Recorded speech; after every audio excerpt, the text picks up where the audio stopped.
I always go back to this book that I read, I guess it was 25 years ago, Tom Friedman, The World is Flat. The fact that we're not competing against the guy across the street for a job anymore. You're competing against the guy across the world for a job. And one struck out at me. He was interviewing somebody from one of the seven tigers back then. And he said, how do you feel about stealing all of American ideas? And this chairman of this manufacturing company said, that's what we do. He said, your job is to find the next new thing, and our job is to refine it. So they don't think of it as theft. They think of it as, we're going to take that and we're going to build on it and make it better, make it cheaper. You know, in my life, I've experienced that. I invented software and watched it get stolen and ended up in court for 5 years at enormous costs. And my daughter had asked me about that. And I say, you know, they say, build a better mousetrap and the world will be the path to your door. Yeah, to steal your.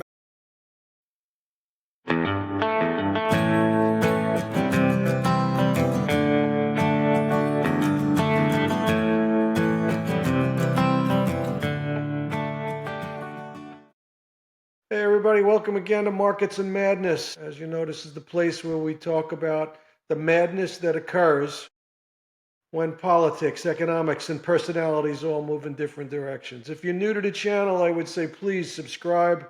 We've seen a lot of viewers come to the channel lately, and they're all new viewers, so please, if you like what you hear, like what you see, I would implore you, please subscribe, ring the bell, get some new content, comment below. Let us know what you're thinking. So with that, it's Tim and me again today. Tim and I, to be English proficient. Tim and I again today. And a few things that are going on in the first week of this presidency. One of the ones I saw early this morning, I woke up to an email that I guess it's the Office of Budget and Management sent to 2 million federal employees asking them if they'd like to retire. I think it would give them 8 months severance. And they can't ensure that they would have their job, and that there's a lot of ifs, ands, or buts about it. They're not, some Democratic congressmen and senators are saying he doesn't have the authorization to do this. He's going to stiff you. He's going to play a game like he did with the Trump University. I don't know what to believe. I don't know what to think, but it seems like it's got D.O.G.E all over it, What do you think, Tim? Well, let me just start out by saying to any viewers out there that Freddie and I have, I guess I'm going to have to call it unusual perspectives. We traded virtually every aspect of the financial markets, macro and micro. And because of that, we look at sentiment, global sentiment as expressed in markets. One thing about markets, people can tell you what they think, but markets really show you what they think. It's their actions that speak louder than words. Two guys in a bar disagree, and one of them would shrug his shoulders and say, well, that's what makes a market. It's that disagreement. So what we look at is agreements or disagreements and trends and sentiment on a truly global perspective. Having said that, this thing about federal employees, I mean, they're trying to sell buildings and they got to figure out what buildings they're going to need, and they got to get a handle on how many employees they're going to have. So the first stop is, okay, we'll give you 6 months severance. It's a buyout package. And people who got used to staying home and really don't want to commute to work, some of those are going to say, you know what? I make $100,000 a year. I'll take $50,000 in one lump sum and go find myself another job where I can work from home. So yeah, let me out. And then over time, maybe 3 months' time, the federal government will get a handle on just how many buildings it needs and start to sell or wind down leases on the stuff they don't. And that's a big piece of where D.O.G.E is going. Real estate's expensive. Yeah. So it's not just the employee salaries and benefits. You think real estate is a big part of it as well? Yeah, I think so. Yeah. I can't So disagree. that said, I guess the first step. This is what we talked about, a couple of months ago when D.O.G.E was first introduced, that, my fear was that it was going to really cripple unemployment. You'd see big rises in unemployment and they would do something to mediate it. But I guess this is the first step. And to that point, there's some data that shows that consumers, employees, are showing some more concern about their job future. And I guess federal employees apart. I mean, bigger picture, if we step back, Trump and Musk, essentially, are trying to to shrink the public sector and move it into the private sector. So he wants a growth in private sector jobs, both domestic companies and foreign companies, and, and he's going to shrink the public sector. So Yeah, shrink the government. Yeah. that piece, all the gains that we've seen has really come from growing the government sector, and he's trying to reverse that trend. So DOGE and the statistics you just cited are part of that. And of course, Schumer made a statement today that Trump is creating chaos, as if Biden didn't create chaos. But yeah, Yeah. he's an agent of chaos, clearly. That's right. Mix it up. That's But right. I think within that, his parameters are: my goal is shrink the public sector, grow the private sector, encourage foreign capital to come in for the private sector, and that's where he is. Yeah. I also read over the last couple of days he's put some freezes on government spending. One to foreign aid, which I think Rubio has stepped back some of that, the State Department, and the other is federal grants. And the judge put a block on that initially. But he's certainly breaking some eggs to make that omelet.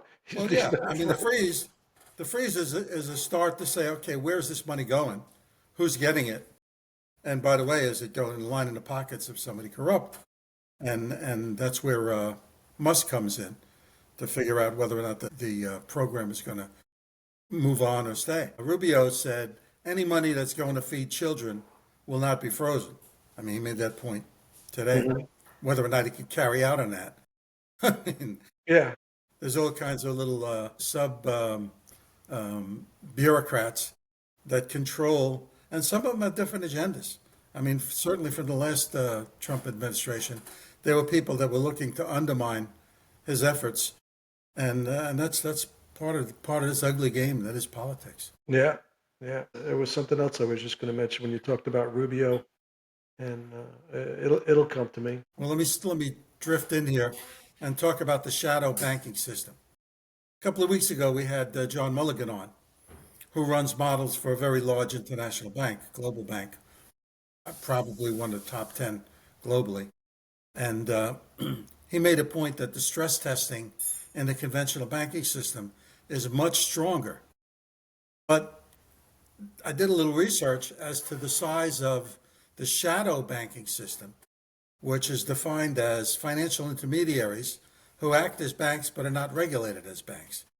So are those like mortgage companies, or is Well, it? it could be Blackstone, for example, buying a company and providing financing to that company, whereas the company would normally go to a bank and set out a revolving line of credit. They get that line of credit from Blackstone, and Blackstone is financing them. So that's an example of that. And Blackstone is among the biggest players. So speaking of Blackstone, their earnings are coming out, I think, tomorrow. And I think that's the thing Well, to watch going forward. you say Blackstone, but Blackstone is the parent of BlackRock, as I understand it, right? It was a Don't know. spinoff. Don't know. BlackRock is the one that I hear about. That's the fund, and I think Blackstone is the parent, was the original, and then it was BlackRock was spun off from it. I was looking at that the other day. I got to tell you, I wake up every day and I don't know. But I know the symbol BX is what I'm talking about. Right, So BX, BX is the company. Blackstone. Yeah, I think that's the parent of BlackRock. Well, at any rate, they're huge players in the private banking sector. And that's what to watch. And if you start to see cracks in the private banking sector, where companies are defaulting, you're going to see it in their earnings. So as you watch their statements and forward advisory, they're public companies and they have to report at least what they see going forward to shareholders. So reports to shareholders of a company like that and the other shadow bankers are the thing to look at. Because we were having a conversation in the meeting I go to about black swan events, and using Mulligan's input from that standpoint, they've certainly tightened up on the stress testing of the conventional banking system, but the shadow banking system is No one knows. not any part of that. So I think if we are going to see a Blackstone in the financial industry, and don't forget, the black swan in 2008 was all around the banks and the financial industry, which led to the kind of stress testing that's available now. Yeah, I'm wondering if what you said earlier about the government selling off buildings, I would think that the no, it's not residential, commercial real estate has been under pressure since the virus, right? Since 2019, yeah. So if we see that the U.S. government is selling off buildings, that's going to hurt the commercial real estate sector and put more of this under pressure. Could in different cities, certainly in, Washington and Virginia and places like that, where the biggest head count will probably be cut. But yeah, it's a fair point. But you're not going to see it for a while until they get a handle on just who's staying and who's going and how many employees and how many buildings they're going to need. So, we're 3 months away from that, I got to think. The other point is when I did the research on shadow banking, I don't think I mentioned this. The estimates ran from, 600 billion to 20 trillion. They have no idea the size Yeah, of the shadow banking system. that's truly no idea. Fed St. Louis has it in the trillions. And they said it could be as big as, or maybe even bigger than the conventional banking system. So we got this shadow banking system, this financial arm that grew up in the shadows, literally. I'm using that term. And it's not regulated, which is probably not a bad thing. I mean, I would make an argument that private sector is better at regulating than the public sector anyway. Right. But they're not conforming to the same stress testing, probably better. Now, if I had to put my money on it, I'd say by and large, the largest sector of the shadow banking is paying more attention to the risks than the public sector. But I have no data to determine. I guess it's similar to the mortgage problems that we had in '08. Those guys weren't really as regulated. They were putting things in places that they shouldn't have been. They were bundling up C-related, not AAA rated paper and bundling it all together to make it look good. So you had some unregulated entities there blowing up, and I guess we could see something similar here. I do a presentation on '08. That's probably 45 minutes long. And it starts out by saying, a guy pulls up 25 years ago in front of your house with a nice car. And you say, nice wheels, what it cost you? And he says, $30,000. Today he pulls up and you say, hey, nice wheels, what it cost you? And he says, $400 a month, because he's leasing the asset Right, because he can't afford to buy the asset. right, So Detroit found a way, at least the auto industry found a way to sell something to its clientele that they can't afford. People are driving around with 50, 60, $80,000 cars that they could never afford. And they can't afford the car, but they can't afford the depreciation. So the industry is leasing them the depreciation. And in the crash of '08, the banking sector, and in particular the mortgage sector, like Fannie Mae and Freddie, they found a way to take that asset they deal with, which doesn't depreciate, but actually appreciates. And they sold the appreciation forward. right. And really, if you look at it that way, housing didn't have to go down to cause the crash.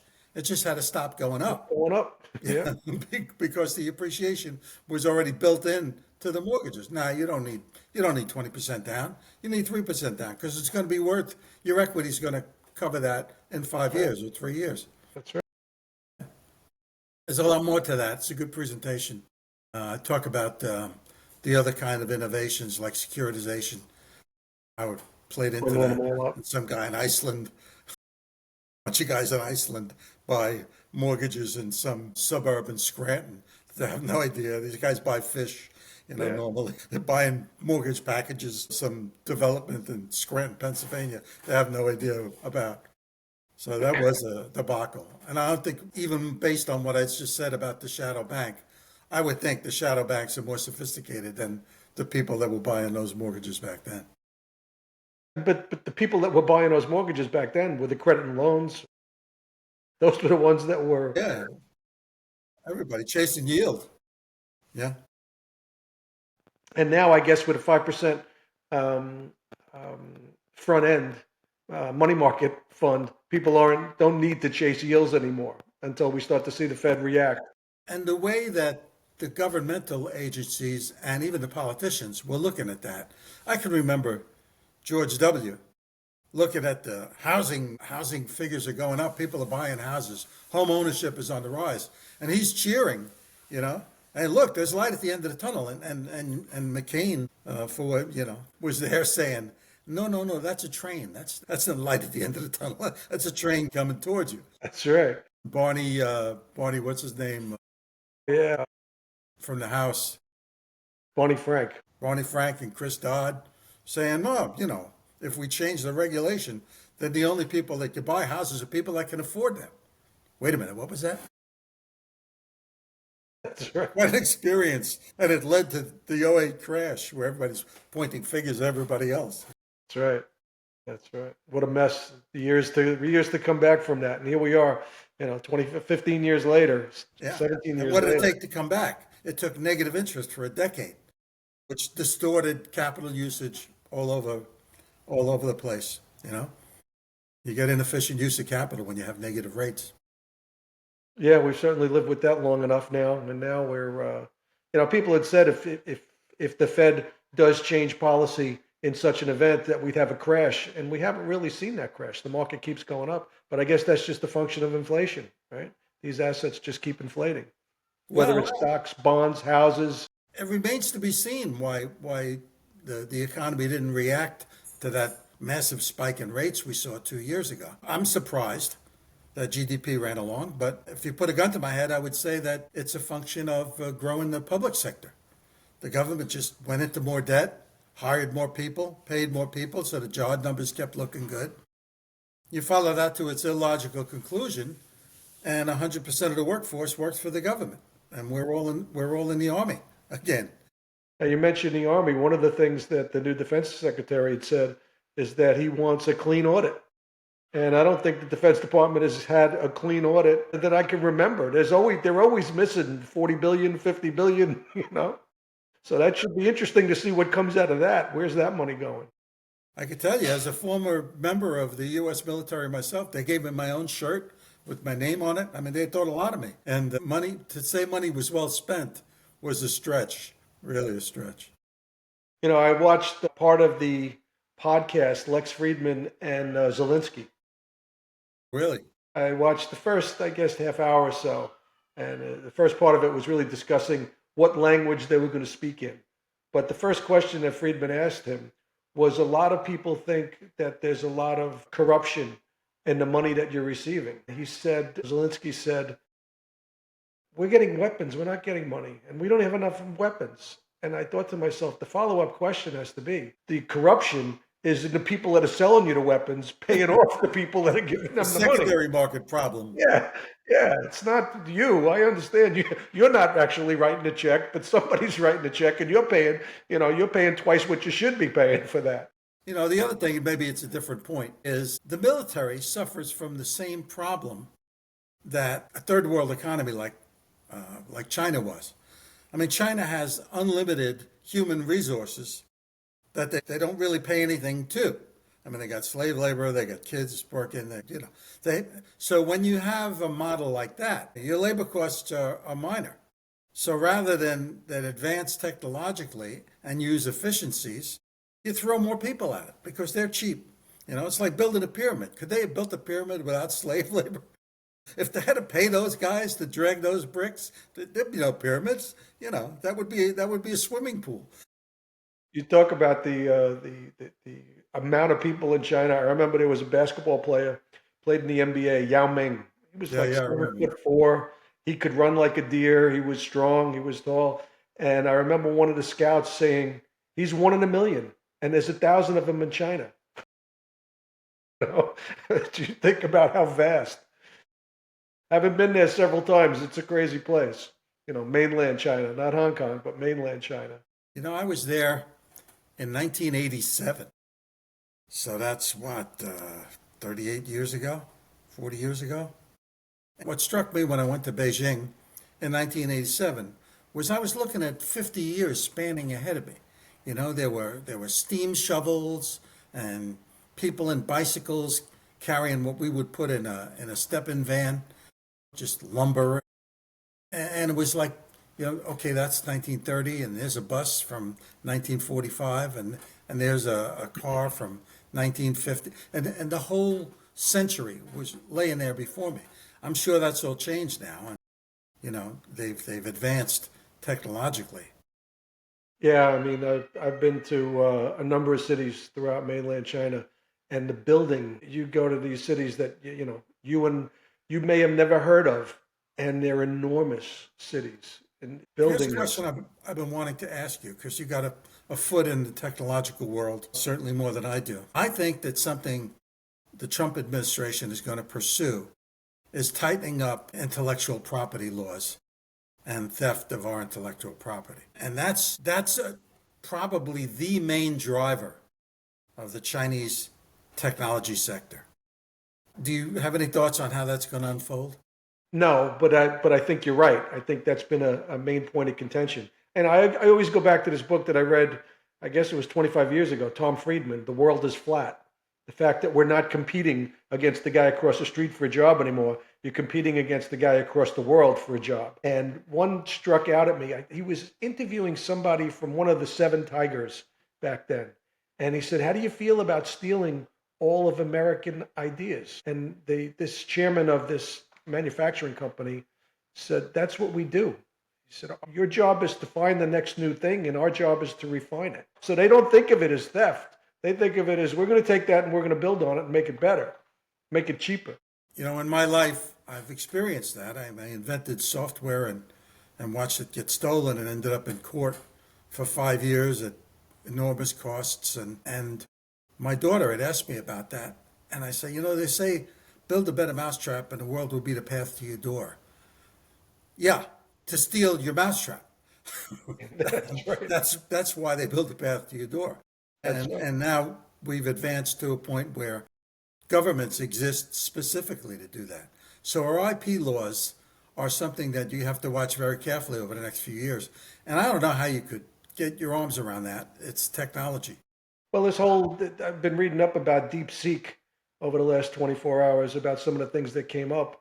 And there's some question that maybe they really are using NVIDIA chips and they've gotten around to it and they're lying about what they actually have. Now, I clearly don't have the wherewithal, the knowledge to dig into that, but there are people who are making those points and they say, we'll know more. It's an open source system, so we'll know in due time.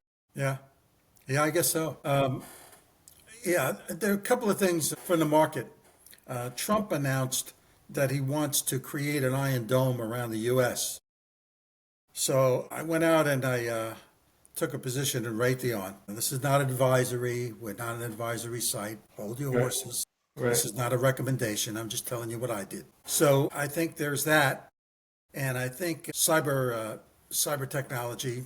There's an ETF called Hack, and you can look at what they own. That may be a position in cyber tech over the next few years, as if you believe IP is going to come to the forefront, Hmm. intellectual property, if that's an issue. So there's two examples of sectors that I think are going to be interesting going forward. Yeah, that makes sense. I think the focus on defense is not going to be on the man-made planes. It's a drone warfare. We're changing the way warfare has been done, and we're changing, hacking and these pointed energy targets that can really destroy things. That's really what you got to fight and build The around. other recent event that I noticed was Denmark has thrown $2 billion into Greenland defense. Did you see that? No, I didn't. Yeah. So Trump is stirring the pot, and things are happening. So he Yeah. opened his mouth and he took some arrows for everybody telling him how stupid he was to talk about buying Greenland. And now Denmark is putting $2 billion in defense there. And that's NATO. He's waking NATO up here as part of it. Yeah. So these are outgrowths from some of his insane, or what's called insane positions. Who the hell knows what Panama's going to do? I love Colombia. That's great. Oh, yeah, you want to keep your coffee? Alexa Hente's running up saying, my beans, my coffee beans. What are you Right. doing to me? Where else are we going to sell it? Yeah, that's right. Yeah, I mean the first 7, 8 days now have been 9 days have been a little wild. God knows where it's going to bring us. Somebody said to me the other day, 4 years are going to be very interesting. I said, well, if they're all like this first week, yeah, they Yeah, certainly are going to be I'll interesting. say. I Yeah, saw a couple of people shooting at him because egg prices didn't come down last week. I saw that. Yeah, they were bringing up that to JD Vance. right? Saying, well, but egg price is still high. Well, it's only been 5 days, Margaret. What color is the sky where you live? What am I going to do? Resurrect all the chickens that died? And, Yeah. Oh, yeah, it certainly is. It's going to be a wild ride. But overall, markets, equity markets, I think we saw that rotation out of tech into traditional Dow stocks. And now it seems that yesterday reversed some of that. Nvidia came back a touch. I think it came back half of what it lost. We're still seeing gold close to its upper end, things that I'm following. Any you other might see thoughts? focus shift depending on what the Fed does today. But I think that's a feint because the Fed's not driving this year. If the Fed lowers rates or holds where it is, whatever the Fed does is superfluous. The bond vigilante has taken over what interest Right. rates are going to do. Right. Uh, They only control the front, as we've said so many times. They can't control. The only thing that's going to control the back is the Treasury Secretary and the amount of paper that we're pushing out there yeah, and how they determine it. if they try to fade the markets, they just create more inflation and chaos and volatility. Yeah. Now, the Treasury Secretary, he was confirmed, right? Bissett, I think he was, So the only one I think we're waiting on still is RFK and Tulsi Gabbard, I think and too. Tulsi as well. Okay. Yeah. And the Treasury Secretary hasn't made any mention of the dollar. There's been no point No, from Trump or no. JD or Bessent about the dollar. So that's You know my position there. If they talk it down, I don't think they can hold it down. It's trying to keep the beach ball down 5 feet below the water I line. always go back to what Gartman said. It's very difficult for a central bank to intervene to weaken their to strengthen their currency. But a central bank always has the means to weaken their currency. Yeah, and that means is inflation, and Yeah. that's the problem. You could get a Fed that lost credibility, and when that happens, the markets just ignore Fed response. And this Fed is in danger of losing its credibility yet again. Again, third time in 2 years. Yeah, I think that's really why he's trying to take a stand against Trump. All right, I think we're about done, huh? Yep. Sounds good. Good talk. Thanks, Tim. Enjoy your Okay, afternoon. take care.